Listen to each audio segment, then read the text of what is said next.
Hey guys, welcome back to the channel. This is my Equinox Aurora Dawn LUFENIA run with Cloud, Lightning, and Core. I will be bringing in a Gabrant. I said Gabrant. I'm going to be bringing in a Garland friend, and here there's really nothing to it. I think this is another pretty easy fight. They're all easy, right? If you got the right characters. This guy, you're gonna need his turn to come up once the orb appears below 50%. The first 50%, you really have nothing to worry about. He is weak versus dark elemental damage. Turn count is very tight at 60, and the HP damage requirement is about 20,000. Not too bad. 20,000, I think it's pretty good room. I did decide to bring lightning on this one for the fact that I have not used lightning in quite some time. I thought, I was just kind of scrolling through the characters. I'm like, you know what? Let me bring in some lightning here. Let me see how Core will work with lightning. I don't think it's gonna work as good as, like, for example, with Terra or something like that. But I hadn't used lightning for quite some time now. And so here, what we're doing is that we're just gonna have Core follow lightning, and we're going to put Jack's Call just to lower down the defenses and just kind of go ham with lightning. You'll see here that this character does have 2 consecutive turns, so that's why you definitely want to bring somebody that could break him and delay him. He's strong against magic, and he's immune to terror, sleep, confuse, HP attack, disable. But the orb requirement is to actually have him not act, so count target unable to act, and you'll get a plus 12. And so technically what you have to do is paralyze him. And so in order to secure the fight and you being able to do this mission under 60 turns, you're gonna have to try to stop him from using a second Kiraga. Kiraga pretty much is when he completely heals himself, which he'll do automatically the first time you deplete his HP, and then I believe he's going to do it again at 59% unless I believe you stop him from doing so. If you can see here, it's super easy to delay him, obviously with lightning and both Cloud here. Again, right now I'm not too worried about his turn being so far out. He's at 65%. The orb doesn't appear until he drops below 50%. So if you want to, bring some, I mean, for dark, at this point, I don't even know who you would bring. Probably dark Cecil, I'm assuming. But other than that, it's not like he's immune to imperils, so you could bring any character that can imperil as well. So maybe instead of lightning, I'm not sure, you can bring in some other type of imperiler, or even take away Core, because Core really doesn't delay him. At least I don't think he does, but no, he doesn't. Core is just there for all of the extra damage, and that's where he stands. Now, the orb will disappear once you, or let me go back a bit. The orb is going to appear when his HP drops below 50%. So right now you'll see he's at 50%, and then you drop him below 50, orb is going to appear. Starts at 12. So you need to have him attack. So here you have to be putting paralyze on him literally every time. If you notice, I don't have a healer. I believe I already used my Reno call, or Rude call, my bad. My Rude call, because I wanted to activate Odin's ability right off the bat. I want everybody to hit as hard as possible because, again, the turn count is 60. So here, the goal is to try to always get the cross/plus on Cloud. That way he can guarantee inflict the paralyzation, and then, yeah, that's a word, right? Paralyzation. So you can paralyze the enemy. And so here, the goal, when I see that he has back-to-back turns, you definitely want to see who he's targeting, make sure that you don't get broken, and if better, just don't let him act. Here it doesn't really matter if he acts because he's paralyzed and he's not going to do anything. And then afterwards I can just start to delay him with Cloud. So here we are at 3 turns. So then he's paralyzed, can't act, orb goes back up to 12. And that's pretty much all you have to do the whole fight. You can maybe, I don't think you can bring Raijin into this, just because again the turn count is 60. You're gonna need a lot of turn manipulators and stuff like that. Like, I don't know if Noctis would be good for this run or not. I'm not sure if he can input enough damage for that. Pretty sure he can, but Noctis, maybe you could bring in Raijin just because he's gonna enchant him and imperil with Thunder. Maybe he's gonna hit everybody else hit super hard, or max out at least, and make up for everything that he cannot do. So that's an option too. I decided to kind of, I guess, steamroll through this. That was my initial plan when putting this team together.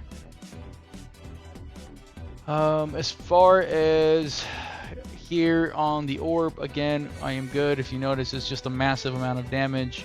3 turns, 3%. I mean, I'm doing, I think, over anywhere between 4 to 6% per turn, maybe something like that. There he goes. There's your Kiraga. He completely heals himself. And then the orb, I believe, is going to reappear. I think it might reappear again. Gotta check. And so, yeah, it's gonna reappear when his HP reaches 59%.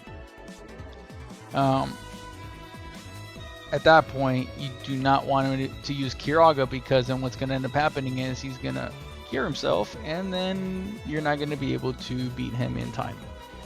So again, another LUFENIA fight based on not letting the enemy really take a turn. You don't have to tank anything in order for the orb to go up. It's just literally paralyzing him, letting his turn come up, making sure he doesn't have 2 consecutive back-to-back turns.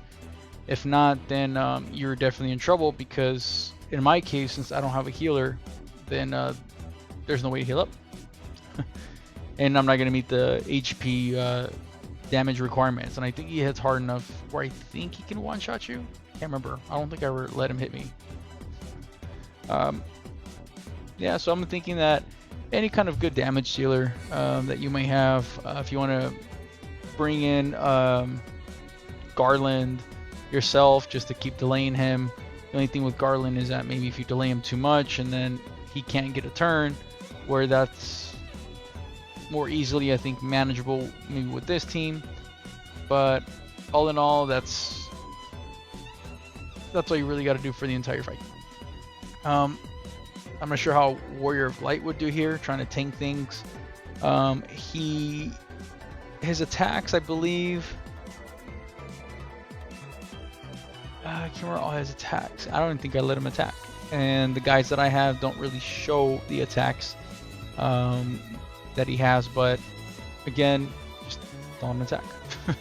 Because if you do, guess what? You cannot, or the orb is, you're going to get one-shotted. You're going to make the orb go off, because the whole point of the orb, or to make the orb count up, is to not allow him to act.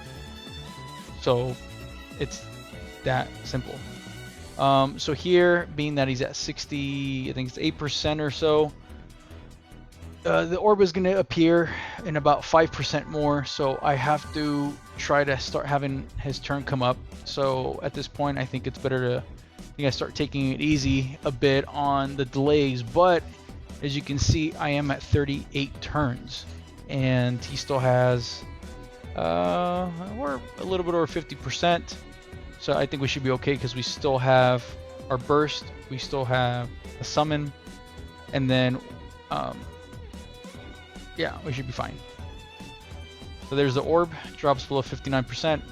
There's a count of 12, and same story. Gotta let him act, but just make sure he's paralyzed so that he can't do anything. And I don't think he can use Kiraga if he is paralyzed. But I didn't try that out, so don't hold me to it.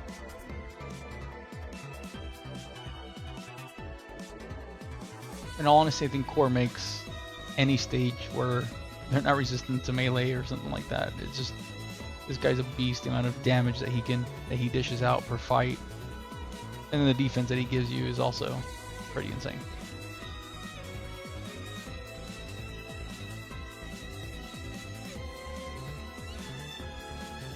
So again, here you could also try to bring maybe like a Paladin Cecil, do something where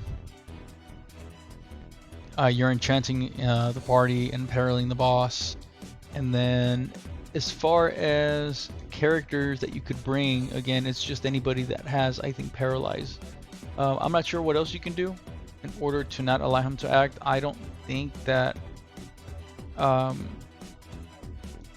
Reno's Pyramid does that, because I think he still acts but just doesn't do any damage, if I'm not mistaken. But let me know in the comments if you watch the video, and if, I guess, Reno's Pyramid would count. Don't know that it would. You could also debuff the heck out of this guy. Now here real quick, he is at the orb count is at 3, and his sight is nowhere near. So I mean, here I have to finish him off, or that's it, it's game over, right? So I'm gonna just be doing so much damage, because now you have, if you're noticing, Core is doing like 110 on that beginning move. See how much he does. Another, I mean, he's maxing 114. Another 114k. So as you can see here, I am just depleting this boss's HP. I don't even know if we're gonna have to summon here. But yeah, that's how powerful also lightning is. Now paired up with Core, it's pretty insane. So yeah, it looks like we might have to go into the summon. There it is. Turn count 47. Lightning did help, obviously, with the turn count, because I think that when she takes that additional turn, it doesn't count towards a turn. But I mean, even those turns that she does in between, they don't deal that much damage. It's like, I think under 100k, or like if you bring Sephiroth, I think with Octa Slash, you're always dealing like 300k. So technically, it's still taking you the same amount of turns to do the same amount of damage with lightning than it is with just doing one turn with Sephiroth. But there you go, guys. Good luck on the stage. Thanks for watching. Make sure to like, subscribe, and turn on notifications for new content. Also, let me know in the comment section what you think about this mission and who you used to complete it. Check the links in the description for Opera Omnia websites that give you a bunch of helpful information, and I'll see you on the next one.